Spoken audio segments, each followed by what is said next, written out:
எதற்கு தினம் அச்சப்பட்ட கோழைக்கு இல்லம் எதற்கு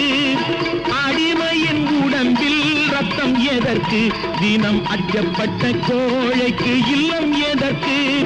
கொடுமையை கண்டு கண்டு பயம் எதற்கு கொடுமையை கண்டு கண்டு பயம் எதற்கு நீ